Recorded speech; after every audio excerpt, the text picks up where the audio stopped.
Assalamualaikum warahmatullahi wabarakatuh. Salam sejahtera bagi mereka yang mengikuti petunjuk. Saudara-saudaraku yang budiman, tuan-tuan yang cerdas, kita lanjutkan lagi tentang hikmah, ya. Pelajaran dari perang Uhud, ya. Lanjutannya.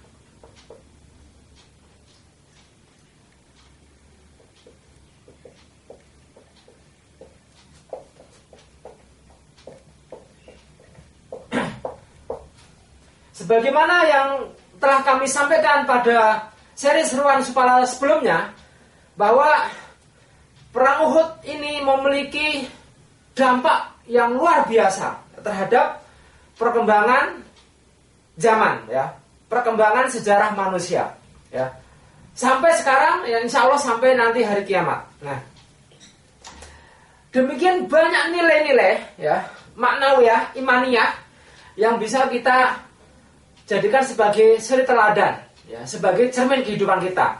Nah, salah satu hal yang paling pokok adalah tentang keengganan, ya, tentang keengganan dari orang-orang munafik, ya, orang-orang yang mengaku Muslim, ya, tapi hatinya itu tidak bersama dengan Allah, tidak beriman dengan benar kepada Allah, tidak mengikuti sunnah Nabi, ya.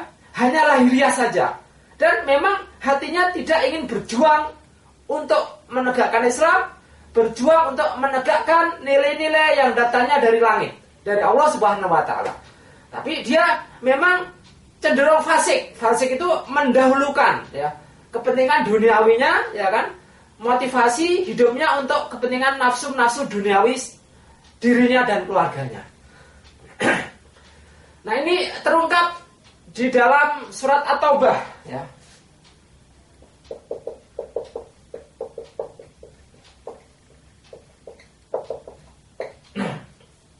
Surat At-Taubah ayat 42, A'udzu billahi minasyaitonir rajim. Lau kana aradun qariba wa safarun qasidan lattaba'u walakin ba'udat alaihimus syuqqah, ya. Wa sayalifuna billahi law istata'na la kharajna ma'akum, ya. Yuhlikuna anfusahum wa wallahu ya'lamu innahum lakadzibun, ya. Lau kana aradan qariba wa safarun qasidal, ya, lattaba'u, ya. Seandainya yang engkau seru itu adalah sesuatu yang mudah, ya, suatu urusan yang mudah, ya, dan perjalanan yang ringan, ya, maka tentu mereka akan mengikuti kamu, ya. Walakin tetapi yang kamu seru itu ada sesuatu yang berat, ya. Walakin ba'udat alaihimus syuqqah, ya, syuqqah, sesuatu yang berat di hati, ya. Kenapa? Karena jelas mobilisasi kaum muslimin, ya, panggilan jihad fisabilillah untuk menuju ke Tabuk itu adalah tempatnya jauh, ya. Tempatnya jauh, ya, dari Madinah ke perbatasan Syam. Kemudian dalam kondisi terik panas, ya, padang pasir yang luar biasa. Kenapa? Karena masih musim paceklik, musim kemarau, ya kan. Jadi perjalanan harus ditempuh dalam suasana, ya, kemarau, dalam suasana terik matahari membakar bumi, ya. Itu bisa dibayangkan gimana panasnya, ya. Sehingga harus pakai kendaraan dan harus siap, ya, fisik, mental, ya kan, dan sebagainya. Kemudian yukhlifuna billahi law istata'na la kharajna ma'akum, ya, mereka itu bersumpah kepada Allah, ya, menyatakan bahwa seandainya kami memang bisa law istata'na, maka la kharajna ma'akum, tentu kami akan keluar bersama engkau, ya, ya, yaitu kaum muslimin, ya, Rasulullah dan kaum muslimin.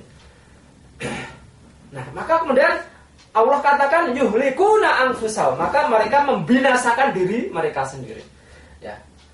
Dengan keengganan mereka, ketidakmauan, kemalasan, ya, maka yang mereka lakukan, dan memang hati mereka itu motivasinya duniawi, ya kan, tidak mau susah repot, tidak mau berjuang untuk akhirat, ya, untuk Allah, untuk meninggikan kalimat Allah, ya mereka memang di dalam hatinya itu memang ya Islam KTP, ya. Gitu. Nah ini akhirnya yuhlikuna anfusahum, ya. Mereka telah membinasakan diri mereka sendiri. Wallahu ya'lamu innakum, ya, innahum lakadzibun, ya. Dan Allah mengetahui bahwa sungguhnya mereka itu berdusta. Artinya ketika mereka mengemukakan alasan ini itu, ya, sibuk urusan keluarga, sibuk urusan bisnis, ya kan, lagi kondisi panas begini tidak tahan panas, ya kan, takut nanti kalau ke sana itu terpilut sama wanita Romawi dan sebagainya, ya. Itu adalah alasan-alasan yang dibuat, ya kan, di depan Rasulullah, ya, yang intinya itu hatinya memang dia tidak bersama dengan, tidak beriman sepenuhnya, benar-benar iman kepada Allah, Rasulnya, dan suka atau ikhlas berjihad di jalan Allah.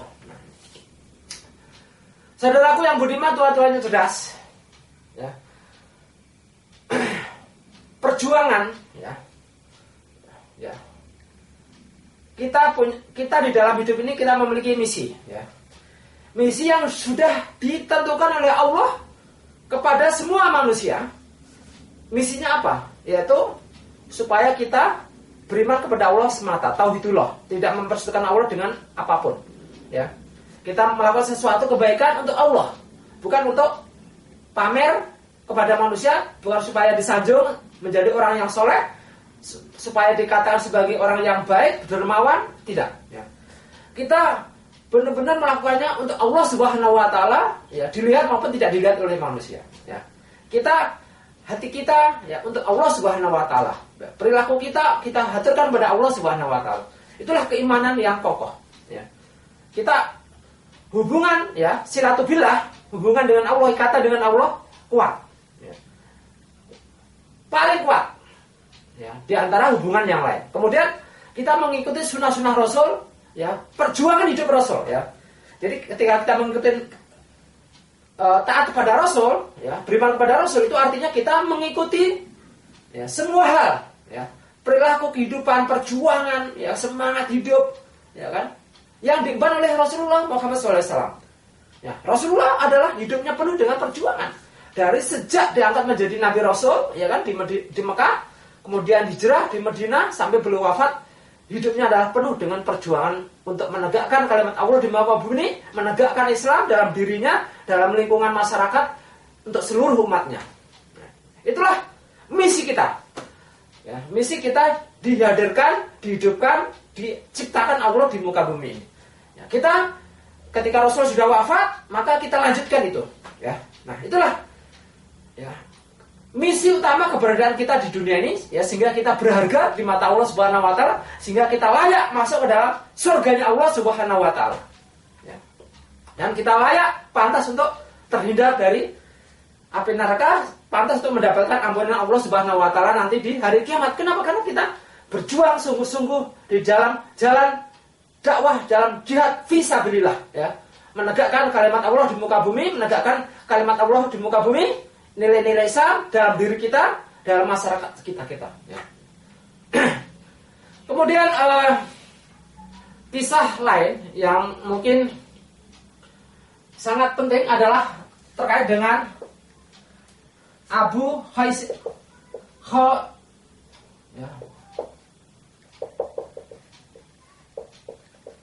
Haisamah, ya, yang sebelumnya sudah kita ceritakan bagaimana beliau itu tadinya tertinggal, ya kan, malas, ya kan, gitu, tanpa uzur syar'i. Nah, kemudian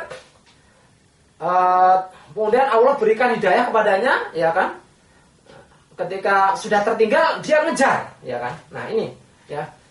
Jadi ada waktu, ya, selalu ada waktu untuk kita merubah diri, ya. Yang tadinya malas, gitu kan, terus merasakan hati terbuka, ya, pikiran jalan, jernih, ya kan, perasaan jalan. Ini Rasulullah sedang panas, ya, sedang capek, kepayahan di jalan, menempuh perjalanan panjang. Sementara saya ini katanya pengikutnya, ya kan, umatnya, ya kan, prajuritnya, tapi kok malah enak-enakan di rumah, ya kan, bersama keluarga, ya kan, makanan tersedia, ya kan, tempat teduh, tenang, nyaman. Nah, ini berarti ada yang salah. Akhirnya Abu Khasimah merubah, ya, tinggalkan kesenangan dunia, ya kan, ya kan, tunda dulu, ya, ditunda dulu, ya. Kemudian dia berangkat menyusul sendirian, ya, ketemu Rasulullah di perjalanan. Nah, kemudian ketika ketemu Rasulullah, maka Rasul mengatakan, "Aula laka ya Aba Khaisamah." Ya. "Aula laka ya Aba Khaisamah." Ya. Ya. Hampir saja engkau binasa wahai Abu Khaisamah. Hampir saja engkau binasa. Alhamdulillah, ya. Allah menyelamatkan engkau. Nah, artinya apa?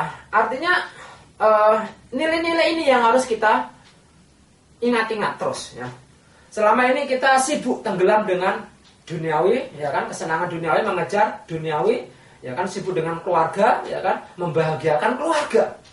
Ya, sama dengan orang-orang kafir, ya, non-muslim, ya kan, itu juga begitu. Orientasi hidupnya adalah membahagiakan anak istrinya, keluarganya, ya kan, hidup mudah, nyaman, ya kan, penuh dengan fasilitas hidup, ya kan, itu tujuan hidupnya.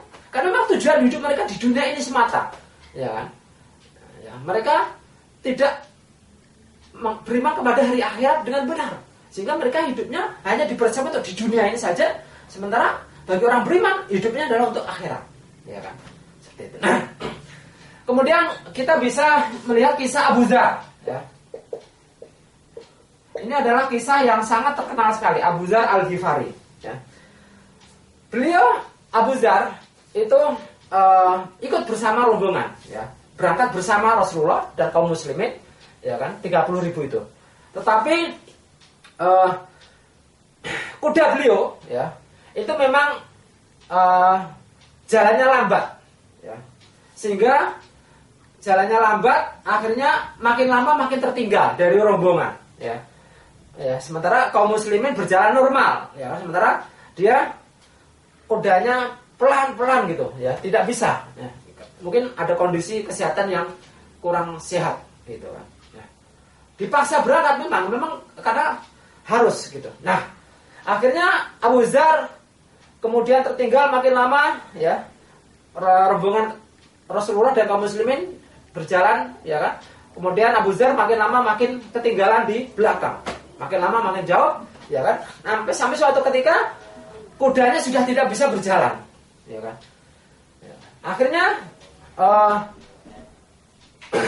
Abu Dzar kemudian memanggul sendiri, ya, memanggul sendiri peralatan perangnya, logistiknya, gitu. Dan kemudian tetap mengejar rombongan Rasulullah dengan berjalan kaki, ya, dengan berjalan kaki. Nah, namanya juga berjalan kaki, artinya pelan, karena ada di punggungnya ada beban, ya, cukup berat, gitu. Nah, kemudian sampai Rasulullah dan rombongan itu sampai di suatu tempat, kemudian istirahat. Rombongan besar ini istirahat, ya kan. Nah, kemudian dari jauh ternyata kelihatan ada orang yang menyusul, ya. Wahai Rasulullah, ada orang yang menyusul, ya, ke kita, jalan kaki sendirian. Kemudian Rasulullah mengatakan semoga dia adalah Abu Dzar Al-Ghifari, ya. Ya. Nah, dan ternyata subhanallah, ya, subhanallah. Kemudian begitu Abu Dzar dekat dengan kaum muslimin, benar ternyata Abu Dzar, ya. Maka Rasulullah bersabda, dan ini sabdanya sangat terkenal sekali, ya, terkait dengan takdir dari Abu Dzar, yaitu rahimahullah Abu Dzar, ya, rahimahullah Abu Dzar, ya. Yamshi wahdahu wa yamutu wa yahdahu wa yub'atsu wahdahu, ya. Ya. Semoga rahmat Allah dilimpahkan kepada engkau wahai Abu Dzar.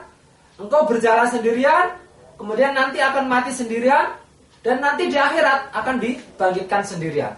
Nah, ini adalah sabda Rasulullah, dan Abu Dzar berjalan sendiri, ya. Kemudian setelah Rasulullah wafat, ya, kemudian kekhalifahan Abu Bakar, ya kan, diganti kemudian kekhalifahan Amirul Mukminin Umar bin Khattab, kemudian sampai masa Khalifah Utsman bin Affan. Nah, ya. Jadi apa yang terjadi dengan Abu Dzar? Abu Dzar kemudian meninggal sendirian, ya, ketika zaman Khalifah Utsman bin Affan, ya. Dan ada rombongan dari Syam lewat dipimpin oleh Anas bin Malik, ya. Anas bin Malik, ya.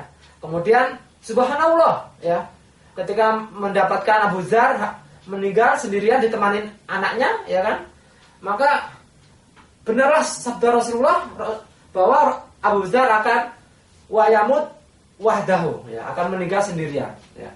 Dan nanti insya Allah di hari akhirat, ya, di ketika kiamat terjadi dan kemudian manusia dikumpulkan, ya, di padang mahsyar, Abu Dzar juga akan dibangkitkan sendirian. Ya, ini adalah suatu posisi yang sangat unik untuk Abu Dzar, ya. Subhanallah, ya.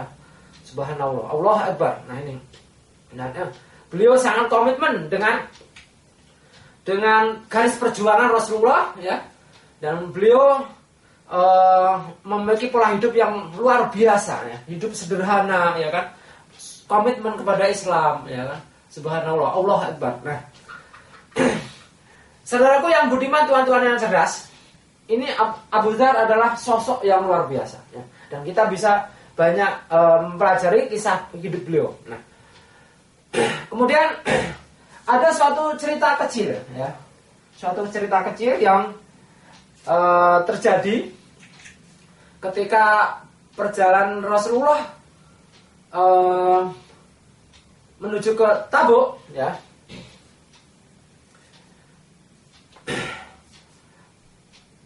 Rasulullah beriringan dengan sahabat Umarah bin Hazn, ya, Umarah bin Hazn. Nah, ini sahabat Umarah ini adalah veteran perang Badar, ya. Nah, Umarah bin Hazn ini gantian, ya, kudanya itu gantian dengan seseorang, ya, seseorang ini adalah munafik, ya. Nah, kemudian terjadilah peristiwa di mana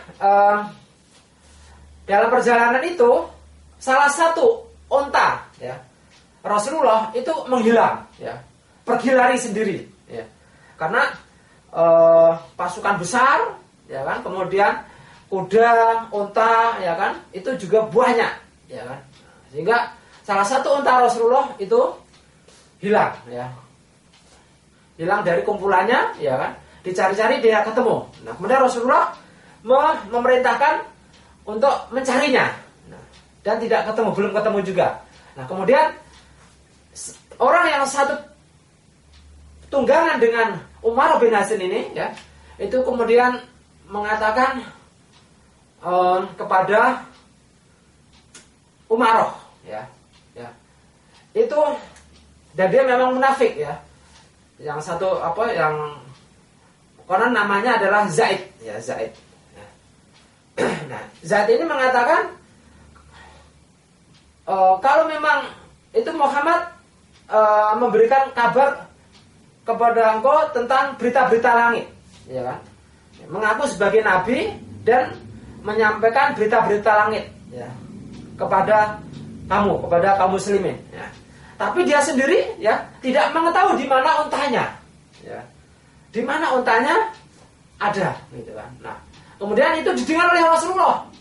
Benar, Rasulullah menyampaikan kepada Umar bin Hazn, ya, bahwa ada seseorang yang mengatakan bahwa Muhammad itu seorang nabi, mengaku nabi, kemudian dia menyampaikan berita-berita langit, ya, tapi dia tidak mengetahui tentang untanya yang hilang. Maka Rasulullah bersabda, wa inni wallahu, ya, ma'lamu illa ma'allamahuni Allah, ya, illa ma'allamani Allah, ya. Jadi sesungguhnya aku, ya, demi Allah, ma'lamu, ya, tidak mengetahui sesuatu kecuali illa ma'allamani Allah, sesuatu yang disampaikan, yang diberitahukan oleh Allah. Nah, inilah, ya, posisi Muhammad SAW, ya. Bukan berarti Rasulullah mengetahui semua hal, ya, tidak, ya. sesuatu hal yang di luar dari batas-batas kemanusiaan. Beliau mengetahui di luar batas-batas kemanusiaan itu kalau dikasih tahu oleh Allah, ya, diilhami oleh Allah, ya kan, disampaikan lewat malaikat Jibril. Seperti itu. Nah, kemudian ketika setelah bersabda kemudian, maka Rasulullah kemudian, barusan saya dikasih tahu oleh Allah bahwa kuda itu, unta saya itu ada di suatu lembah ini, ya kan, di daerah sini, dia terbelit oleh talinya sendiri pada suatu buah pohon, ya, terbelit pada sebuah, jadi tali yang mengikatnya itu membelit pohon sehingga dia tidak bisa bergerak. Maka datanglah kalian, ya, Rasul memerintahkan kepada sahabat untuk ke tempat tersebut, kemudian mengambil unta itu. Dan kemudian sahabat beberapa orang kemudian ke sana dan benar, ya, unta itu ada di sana. Ya, ini adalah satu kisah kecil, ya, yang tetapi hikmahnya luar biasa, ya, hikmahnya luar biasa, ya. Artinya apa? Perilaku orang-orang munafik, ya, yang tetap meragukan kebenaran yang disampaikan oleh Rasulullah, ya. Masih banyak prasangka-prasangka buruk, ya. Nah, inilah yang harus kita hilangkan, ya. Kemudian Rasulullah menegaskan bahwa wa inni wallahu, ya, wallahi ma'lamu illa ma'allamani Allah, ya. Sesungguhnya aku tidak mengetahui sesuatu, ya, di luar dari batas-batas kemampuanku sebagai manusia, ya, kecuali sesuatu yang disampaikan oleh Allah Subhanahu wa taala, ya. Jadi Rasulullah menceritakan tentang apa yang terjadi nanti di Yaumil Ba'ats, ya, hari berbangkit, ya kan, hari akhirat, ya kan, golongan-golongan manusia, ya, semuanya itu adalah dari Allah Subhanahu wa taala, ya. Bukan dari siapa-siapa, hanya karena yang apa yang disampaikan oleh Rasulullah itu adalah merupakan wahyu juga, ya kan. Ya kan. Saudaraku yang budiman, tuan-tuan cerdas, kemudian kita akan mengambil hikmah dari pelajaran mereka yang tertinggal, 3 orang sahabat, ya, yang tertinggal, ya.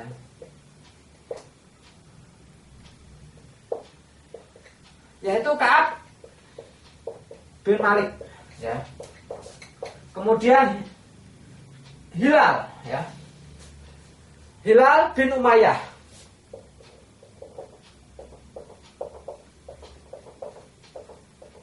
Kemudian Murarah bin Rabi.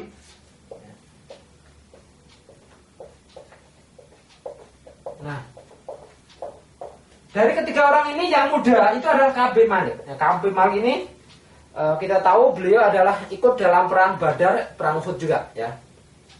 Kemudian Hilal bin Umayyah, ya, Murarah bin Rabi. Nah, beliau itu sudah tua, sudah agak tua lanjut, ya, berdua. Nah, ketika perang Tabuk itu mereka bertiga ketinggalan, ya, dan tidak ada keinginan untuk menyusul, ya, beda dengan Abu Khaisamah, gitu. Ya. Maka ketika Rasulullah kembali dari perang Tabuk, ya, sampai ke Madinah, maka orang-orang munafik datang kepada Rasulullah menyampaikan maaf bahwa mereka tidak bisa bersama-sama, ya, tidak ikut bersama-sama ke dalam. Dan oleh Rasulullah dimaafkan, ya, dibiarkan aja, ya. Kenapa? Karena Rasulullah tahu mereka adalah orang-orang munafik. Nah, kemudian ketika Ka'ab bin Malik, ya, itu datang, maka Rasulullah langsung menegur, ya, kenapa kamu nggak ikut? Ya, kenapa kamu nggak ikut? Bukankah kamu tidak ada uzur? Ya, gitu kan. Karena apa? Karena Ka'ab bin Malik ini sudah dikenal sebagai orang yang teguh, ya. Teguh, ya, keimanannya kuat, ya kan, dan sebagainya. Tapi kok nggak ikut? Nah, ini pertanyaan besar, ya. Nah, itu, ya. Kemudian Ka'ab bin Malik menyampaikan, ya Rasulullah, ya, aku adalah orang yang pintar bersilat lidah, ya, pandai mengupakan alasan-alasan yang rasional, ya kan, yang, ya, secara manusia bisa diterima. Nah, maka pilihan aku adalah aku berterus terang kepada engkau, ya, ya, apa adanya, ya, bahwa memang aku tidak memiliki alasan, tidak memiliki uzur syar'i untuk tidak ikut, ya. Dan dengan itu maka engkau akan marah kepadaku, tapi aku berharap Allah mengampuniku. Ya. Tapi kalau aku sekarang mengumpulkan alasan-alasan yang sudah saya bisa ada-adakan, ya, maka engkau akan ridho kepadaku, tapi aku takut Allah akan murka kepadaku. Maka aku pilih yang pertama, ya. Lebih baik engkau marah kepadaku, ya, tapi aku berharap Allah mengampuni kesalahanku yang fatal, yaitu tidak ikut dalam perang Tabuk. Sementara aku tidak punya uzur, ya. Gitu. Ya. Sebenarnya Ka'ab bin Malik ini sudah mempersiapkan peralatannya, ya, peralatan perangnya, logistiknya dan sebagainya sudah disiapkan. Tapi entah bagaimana, ya, ketika mau berangkat itu tiba-tiba malas, ya, karena mungkin suasana lingkungan yang panas, ya kan, yang orang yang cenderung istirahat di rumah nyaman gitu kan. Akhirnya tadinya semangat untuk ikut, kemudian lama kelamaan melemah dan akhirnya, ya, ketika Rasulullah dan para sahabat, ya, kaum muslim berangkat tetap di rumah, ketika makin jauh makin tetap di rumah, ya, gitu kan. Sampai Rasulullah pulang selama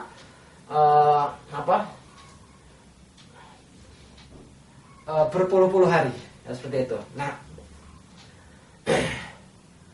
akhirnya Rasulullah, ya, memutuskan untuk dikucilkan, ya, Ka'ab bin Malik dikucilkan, ya.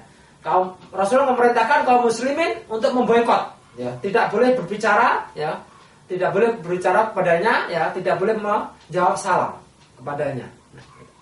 Nah, kemudian Hilal bin Umayyah dan Murarah bin Rabi juga begitu datang, menyampaikan apa adanya bahwa keterangan, ya, kami tidak ada uzur, walaupun sebenarnya Hilal bin Umayyah dan Murarah bin Rabi ini sudah agak tua, tapi memang tidak ada uzur, ya, tidak ada uzur, ya. Ya, ada perlengkapannya, ada sarana sarana angkutannya, ya kan, punya kuda, unta kan gitu, ya. Tapi tetap nggak berangkat. Nah ini. Nah akhirnya Hilal bin Umayyah dan Murarah bin Rabi juga dikucilkan, dihukum, dikucilkan, diboikot, gitu kan. Dan akhirnya karena sudah tua, Hilal bin Umayyah dan Murarah bin Rabi ini kemudian menyesal, menangis di dalam rumah saja, ya kan gitu, ya, menangis, menyesali perbuatannya, ya, mohon ampun kepada Allah Subhanahu Wa Taala. Sementara Ka'ab bin Malik karena masih muda, ya kan, maka dia tidak tahan di rumah, ya, dia jalan-jalan, kemudian kalau sholat di masjid, ya, beliau juga ikut, ya, dia mengucapkan salam kepada Rasulullah, pada kaum muslim, tetapi tidak ada yang menjawab. Nah, gitu. Ya. Nah, ini terjadi, jadi kita bisa bayangkan Ka'ab bin Malik ini, ya, hidup membaur di tengah-tengah kaum muslimin, ya, ke pasar, ke masjid, ya kan, tetapi tidak ada orang yang mau menjawab salamnya, tidak berbicara. Jadi dia benar-benar dikucilkan, ya, secara fisik maupun non fisik, ya. Nah, sampai suatu ketika ketika dia jalan di pasar, kemudian ada seorang utusan, ya, dari Raja Ghassan, ya, yaitu Haris bin Abi Syamar, ya. Dia utusan ini menyerahkan sebuah surat, ya, surat yang dikemas dengan kain sutra yang bagus. Kemudian dia tanya di mana Ka'ab bin Malik. Kemudian orang-orang menunjukkannya dengan isyarat, gitu. Dan dia kemudian menyampaikan surat itu kepada Ka'ab bin Malik. Nah, kemudian ketika Ka'ab bin Malik membuka, ternyata isinya adalah benar-benar langsung dari Raja Ghassan, ya. Raja Ghassan menyatakan bahwa aku dengar kamu telah dikucilkan, kamu telah dianiaya, ya, telah dihina, ya kan, oleh sahabatmu, yaitu Muhammad SAW. Nah, maka datanglah kepadaku, niscaya akan aku penuhi semua kebutuhanmu. Artinya ini adalah provokasi, ya, rayuan kepada Ka'ab bin Malik untuk pindah tempat dan juga pindah agama, ya kan, gitu, ya, meninggalkan Islam, meninggalkan perjuangan kaum muslimin, ya, nanti sebagai gantinya adalah diberi kedudukan, ya, di kerajaan Ghassan, ya, dengan segala macam fasilitas hidupnya, ya. Nah, maka Ka'ab bin Malik mengatakan ini adalah ujian, ini adalah fitnah, gitu kan. Maka dia kemudian pulang ke rumah dan kemudian surat itu dibakar. Ya. Ini adalah ujian pertama saya, gitu kan. Apakah saya lebih mengedepankan Allah, Rasulnya dan jihad, perjuangan atau kepada duniawi, ya, kesenangan duniawi. Tahu ini adalah jabatan, kemudian fasilitas hidup dan sebagainya. Ini adalah, jadi hidup ini pilihan, ya, pilihan, ya, pilihan kepada Allah, Rasulnya, iman yang benar atau kepada fasilitas duniawi.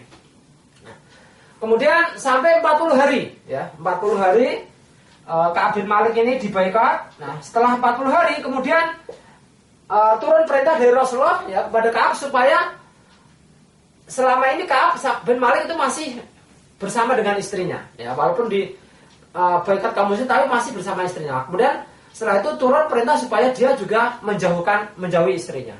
Nah, gitu. Nah, kemudian Ka'ab bin Malik tanya apakah menjauhkan itu artinya saya menceraikan atau hanya sekedar tidak bercampur. Maka jawabnya itu hanya tidak menceraikan tetapi menjauhi, tidak berkumpul lagi, ya, tidak satu rumah lagi. Akhirnya Ka'ab bin Malik balik ke rumahnya, kemudian, wahai istriku, ya, silakan kamu pulang ke rumah kamu, ke rumah orang tua kamu. Ya, sesungguhnya Rasulullah telah memerintahkan aku untuk tidak mencampuri engkau. Maka pulanglah kamu ke rumah orang tua kamu. Maka istri Ka'ab bin Malik kemudian mau balik ke rumah orang tuanya. Nah, kemudian tapi nggak berapa lama kemudian itu perintah itu juga kepada Hilal bin Umayyah dan Murarah bin Rabi. Ya. Nah, kebetulan istri Hilal bin Umayyah kemudian datang pada Rasulullah. Ya Rasulullah, sesungguhnya sejak saat itu, sejak dibaikat itu Hilal cuma di kamar saja, menangis, ya kan, menyesali, dan dia sudah tua. Dia tidak memiliki pelayan. Ya, selama ini sayalah yang melayani kebutuhannya. Nah, gitu kan. Nah, izinkanlah saya untuk tetap bersamanya dengan melayani dia. Gitu. Ya. Benar, Rasulullah melihat kondisi, ya, dan Rasulullah bijaksana. Ya, ya silakan kamu melayani kebutuhan dia karena dia sudah tua. Tapi asalkan jangan kumpul, ya, jangan kumpul. Gitu kan. Ya Rasulullah sesungguhnya dia sudah tua dan selama ini tidak punya keinginan untuk kumpul, ya, karena sudah tua, gitu. Ya udah kalau gitu silahkan. Nah, kemudian kelonggaran yang diberikan Rasulullah kepada Hilal dan istrinya ini kemudian didengar oleh istrinya Ka'ab bin Malik, ya. Maka kemudian istrinya Ka'ab bin Malik juga menyampaikan kepada Ka'ab bin Malik, wahai suamiku, kalau begitu silakan engkau meminta kelonggaran juga kepada Rasulullah untuk mengizinkan saya melayani engkau. Nah, gitu. Maka Ka'ab bin Malik tegas, ya, demi Allah, ya, saya tidak akan melakukannya. Ya. Saya tidak tahu kalau nanti ketemu dengan Rasulullah bagaimana tanggapan Rasulullah. Ya. Tapi saya beda dengan Hilal. Ya. Kalau Hilal memang sudah tua, ya kan, ya, memang tidak punya, istilahnya sudah tidak bernafsu untuk kepada istrinya. Nah, tapi saya masih muda, gitu kan. Saya tidak mau disamakan dengan Hilal, gitu. Maka biarkanlah, ya. Ya, saya tidak akan meminta kelonggaran pada Rasulullah, tidak mau minta izin lagi pada Rasulullah. Gitu. Maka silakan kamu balik ke rumah orang tua kamu. Jadi ini Ka'ab bin Malik tegas, ya, komitmen, ya, gitu. Kenapa? Karena takut kalau nanti meminta izin juga malah nanti ditambah lagi, ya kan. Hukumannya atau Rasulullah malah nggak ridho kepadanya, gitu kan. Maka dia jangan sampai membuat kesalahan terulang lagi, ya, karena tidak ikut perang Tabuk itu adalah kesalahan besar, ya. Kemudian meminta izin, meminta kelonggaran seperti orang munafik itu juga kesalahan. Jangan membuat kesalahan berulang-ulang. Nah, sampai kemudian 50 hari genap, ya, 10 hari lagi kemudian tambah, ya, 10 hari kemudian genap 50 hari dikucilkan dan kemudian turunlah, ya, surat At-Taubah, ya, 107, ya kan, 117, ya, 119 surat At-Taubah yang intinya adalah bahwa terkait dengan 3 orang itu Allah telah memaafkan, telah mengampuninya. Ya. Nah, kemudian maka ketika Ka'ab bin Malik di rumah itu, maka ya Ka'ab bin Malik absyir, ya banyak seruan, ya banyak seruan dari bukit, ya kemudian disampaikan bahwa Allah dan Rasulnya telah memaafkan engkau, telah mengampuni engkau, gitu. Maka kemudian Ka'ab bin Malik buru-buru ya datang menemui Rasulullah di masjid, ya kan. Dan ketika masuk ke masjid, kemudian Rasulullah Ka'ab bin Malik melihat Rasulullah sudah dikelilingi oleh para sahabat. Ya. Maka kemudian Ka'ab bin Malik menyampaikan salam dan Rasul menjawab waalaikumsalam warahmatullahi wabarakatuh. Ya. Kemudian Ka'ab bin Malik tanya, ya Rasulullah, apakah ini dari engkau sendiri atau langsung dari Allah? Maka tidak, ini langsung dari Allah Subhanahu wa taala, yaitu abadi ya. Jadi nah, kalau seseorang masuk, ya entah itu secara langsung maupun tidak langsung, ya itu masuk dalam Al-Qur'an, berarti dia abadi, ya. Namanya abadi selama-lamanya di dunia ini dan di akhirat selama-lamanya, ya. Maka Ka'ab bin Malik senang sekali, ya, subhanallah, gitu kan. Jadi perjuangan dia yang dia ridho, diikop, dihukum, gitu kan, subhanallah, ya. Nah, saudaraku yang budiman, tuan-tuan yang cerdas, kisah Ka'ab bin Malik ini bisa menjadi refleksi bagi kita, ya. Bagaimana kita mungkin sekarang sudah terlanjur berada pada posisi suatu titik tertentu di mana kita lebih mencintai dunia ini, ya. Aktivitas hidup kita lebih banyak didominasi untuk meraih, ya, kesenangan duniawi, ya. Tetapi masih ada waktu, ya. Masih ada, selama kita hidup di dunia ini berarti Allah memberikan kesempatan bagi kita berwaktu untuk melakukan perbaikan, ya. Melakukan mohon ampun kepada Allah, ya kan, istighfar, taubat, ya, kembali kepada Allah, ya kan. Kembali kepada Allah, memohon hidayahnya terus-menerus, ya, supaya Allah memberikan petunjuk kepada kita terus-menerus, supaya kita berada pada keimanan yang benar, jalan hidup yang benar, jalan yang diridhoi Allah Subhanahu wa taala, yaitu berjuang untuk lillah kalimatillah, ya, meninggikan kalimat Allah di muka bumi. Selalu ada, selama kita masih hidup, itu adalah kesempatan yang diberikan Allah kepada kita untuk memperbaiki diri, ya kan? Nah, kalau kita motivasinya duniawi, ya, didominasi duniawi, karena orang-orang sekitar juga begitu, maka kita rubah diri kita, ya. Orientasinya di akhirat, maka kita tidak takut susah, tidak takut menderita di dunia ini, ya. Biasa menderita di dunia, cuma sebentar aja di dunia, kan. Sebentar yang kita inginkan adalah kenikmatan abadi, keselamatan abadi di surganya Allah Subhanahu wa taala selama-lamanya, ya kan. Jadi perjuangan sebentar aja di dunia ini, maka kita ridho, ya. Kalau kita di dunia ini, ya, hidup susah. Kita ridho kalau kita kesenangan di dunia ini kita agak jauhi, ya kan, gitu. Ya, kita agak jauhi, kita ambil seperlunya saja. Kita ridho kepada Allah, ikhlas. Ya, gitu. Nah, inilah semangat inilah yang harus kita sebarluaskan di kalangan kaum muslimin, sehingga kaum muslimin jati dirinya, mentalitasnya, keimanannya itu bisa kembali kepada jati diri, mentalitas, keimanan sebagaimana yang dimiliki oleh generasi sahabat radhiyallahu anhu. Sehingga insya Allah kalau itu kita miliki, insya Allah Islam akan kembali jaya, ya kan? Insya Allah Allah akan berikan kemenangan di muka bumi ini. Insya Allah, ya. Kita tidak tersekat-sekat oleh paham-paham belakangan, ya, nasionalisme, kemudian materialisme, ya kan, dan sebagainya. Nah, saudaraku yang budiman, tuan-tuan cerdas, ada lagi satu kisah yaitu tentang Masjid Dirar, ya.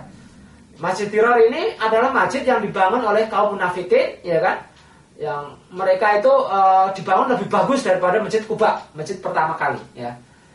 Ya, tujuannya adalah sebagai markas, ya, base camp daripada orang-orang munafik, dan masjid ini biasa dipakai untuk musyawarah mereka untuk menjelek-jelekan Nabi, ya, menjelekkan Rasulullah SAW. Ya, jadi ada intrik-intrik, ya, di belakang layar daripada pendirian Masjid Dirar. Ya.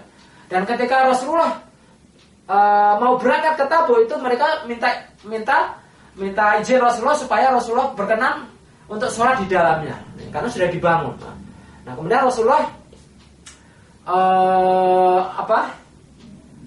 Rasulullah kemudian mengiyakan, ya kan, menjanjikan nanti sekembali dari perang Tabuk, gitu, ya, gitu. Nah, Rasulullah tahu bahwa mereka itu munafik, ya, ya. Tapi inilah, ya, Rasulullah itu bijaksana, ya. Rasulullah bijaksana, ya. Tidak membuka front terbuka dengan orang-orang munafik, ya. Kemudian ketika Rasulullah kembali dari Tabuk, ya, berhenti di Zi'awan, ya, Zi'awan. Zi'awan itu suatu tempat, ya, di luar kota Madinah. Kemudian orang-orang munafik ini kembali menemui Rasulullah, ya, menyampaikan mengundang Rasulullah untuk mampir dulu ke Masjid Dirar. Nah, kemudian Rasulullah mau mengiyakan dan kemudian memang mau ke Masjid Dirar itu. Nah, kemudian tiba-tiba turun surat At-Taubah 107 110, ya. 107 110, ya kan? Yang membongkar tentang intrik daripada orang-orang munafik dalam mendirikan Masjid Dirar. Intinya adalah Masjid Dirar itu dibangun untuk apa? Memecah belah kaum muslimin, ya, sebagai pusat permufakatan untuk melemahkan Islam, ya, menghina Rasulullah dan sebagainya. Akhirnya begitu mendapat wahyu itu, Rasulullah kemudian memerintahkan, ya, sahabat, ya, beberapa sahabat untuk memusnahkan, ya, menghancurkan Masjid Dirar, ya. Ada beberapa sahabat, jadi ketika antara Maghrib Isya kemudian mereka secara diam-diam membakar, ya, Masjid Dirar ini, ya, dan kemudian Masjid Dirar ini menjadi abu, ya. Nah, maka ini pelajaran penting sekali, ya, tentang musuh dalam selimut, ya, yaitu orang-orang munafik yang dia itu, ya, bulu bajunya adalah Muslim, tetapi dalam hatinya adalah untuk melemahkan Islam, ya. Segala sesuatu yang bagaimana Islam itu bisa tegak itu dilemahkan. Nah, ini bahaya sekali, ya. Kita kaum muslimin ini lemah karena apa? Karena mungkin banyak kaum muslimin yang mentalitasnya seperti orang munafik, ya. Jadi dia Muslim, ya, tapi karena demi pekerjaannya, demi lembaganya, ya, demi kantornya, demi organisasinya, ya kan? Ya, di mana dia mencari nafkah itu kemudian demi profesinya, ya, itu kemudian dia melemahkan Islam, ya, menghalang-halangin orang untuk berjuang, ya, untuk mendakwahkan Islam, ya. Pokoknya segala hal yang terkait dengan Allah, Rasulullah, kemudian jihad fisabilillah itu dihalang-halangin, ya, dengan alasan macam-macam, alasan yang doktrinasi dari para senior-seniornya, ya, para pendahulunya, ya. Ini berbahaya sekali, ya. Ingat bahwa kita hidup ini sebelum kita menjadi seorang jenderal, sebelum kita berprofesi sebagai seorang politikus, sebelum kita berprofesi sebagai seorang yang hebat, kita adalah manusia, ya. Kita adalah manusia, hamba Allah, ya, yang dimana rezeki kita Allah yang memberikan, bukan lembaga kita, ya, bukan kantor kita, bukan bos kita. Yang memberikan adalah Allah. Kita hidup itu karena Allah berikan kehidupan kepada kita, ya. Ini harus kembali kepada asalah hidup kita, ya. Sebelum kita berproses sebagai apapun, itu kita adalah manusia yang terikat dengan Allah, hambanya Allah, ya. Ketika kita lahir, itu adalah ruh yang diberikan pada kita, itu adalah dari Allah Subhanahu wa taala. Badan berkembang, ya kan? Tubuh berkembang itu juga dari Allah Subhanahu wa taala, ya. Atas izin Allah sehingga kita bisa menjadi seperti sekarang ini. Maka jangan sampai melupakan kodrat kita sebagai hamba Allah, ya. Maka sebelum menjadi apapun, profesi apapun, kita adalah seorang muslim, ya. Itu yang utama, ya.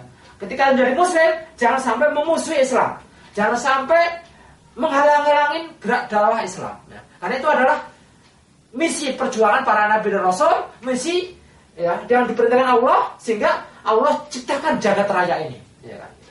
Ini adalah misi yang paling utama dalam kehidupan kita. Maka bagaimana profesi kita harus mendukung, ya.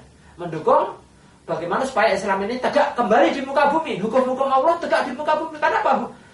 Bumi ini adalah milik Allah, maka hak Allah untuk menegakkan hukum-hukumnya, dan kita harus membantu, gitu, ya. Bukan hukum-hukum barat, hukum-hukum positif, bukan hukum-hukum yang lainnya, ya. Inilah kewajiban utama kita sebagai seorang hamba Allah, ya. Sebelum kita menjadi jenderal, sebelum kita menjadi politikus, ya kan, menteri, ya kan, kita adalah hamba Allah, ya. Itu yang utama. Itulah yang harus kita camkankan, dan kemudian kita harus kembali kepada basic fitrah kita, yaitu sebagai hamba Allah Subhanahu wa taala, sehingga kita mengaku muslim, ya, jangan sampai kita mengaku muslim tapi malah justru menghancurkan Islam, ya. Itu berarti Allah murka kepada kita, ya. Walaupun kita melakukan sholat, ya kan, waktu kita melakukan ibadah haji, puasa, Ramadan, tapi Allah murka kepada kita. Kenapa? Karena dalam hati kita itu adalah merusak, menghalang-halangi Islam, dakwah Islam. Nah, inilah yang orang-orang munafik juga, mereka melakukan sholat, mereka juga berpuasa. Ya, orang-orang munafik seperti itu, ya. Mereka berpuasa, ya, bahkan mereka juga ikut berperang, ya. Nah, tapi hati mereka adalah tidak suka Islam itu tegak di muka bumi, ya. Mereka cenderung untuk dunia, ya kan. Dunia mendominasi hatinya, ya kan. Pangkat, jabatan, kekuasaan, harta, kenikmatan, fasilitas, ya kan. Keluarga dan sebagainya itu duniawi, ya kan. Dan itu mendominasi hatinya dan dia berjuang untuk itu, maka nanti di akhirat Allah tidak berikan balasan pada amal-amal dia, ya. Kenapa? Karena memang dia hidupnya bukan untuk Allah tapi untuk selain Allah itu tadi. Nah, saudaraku yang budiman, Tuhan cerdas, insya Allah demikian beberapa hikmah daripada perang Uhud, perang Tabuk, dan insya Allah kita lanjutkan pada seri seruan Supala berikutnya. Assalamualaikum warahmatullahi wabarakatuh.